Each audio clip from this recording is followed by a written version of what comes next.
বোনেরা, টাকা দেখে টাকলাকে বিয়ে করলে টাকা পাবেন, বাড়ি পাবেন, গাড়ি পাবেন।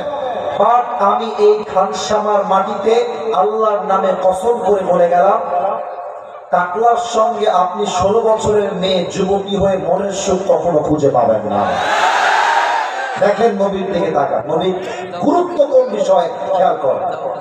আমি বলছি বন্ধু না, আমি ভাবছি আমার দ্বারা এই প্রস্তাব দেওয়া সম্ভব না।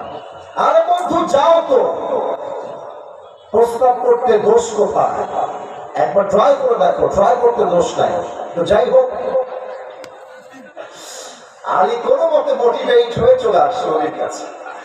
কিন্তু হাদিসে আসছে আলী একবার এই দিক দিয়ে আসে, এই পাশ দিয়ে বের হয়ে যায়, আবার এই পাশ দিয়ে এসে আবার 3 মিনিট করে এই পাশ দিয়ে বের হয়ে যায়।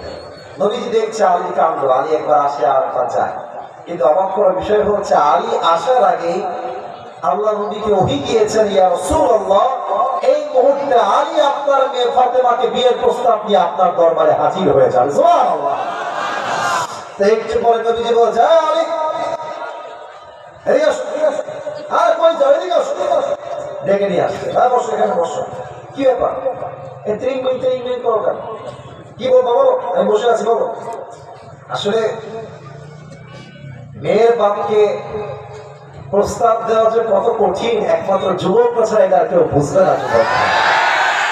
তো আমি তো ভয় পাচ্ছে যে কি রে, যদি একবার বলে আমি ফাতেমাকে তোমার হাতে দিব না, তাহলে আমার বন্ধু সবগুলো বাহিরে দাঁড়ায় আছে, আমার প্রেস্টিজ সম্মান সব মাটির সঙ্গে মিশে যাবে। তাই চুপচাপ হচ্ছে, নবীজি এমনি ঘুরতে আসছিলাম, তাই একটু হাঁটাহাঁটি করছিলাম, কিছু না। নবীজি অভয়, বলো কি হয়েছে, আমাকে বলো।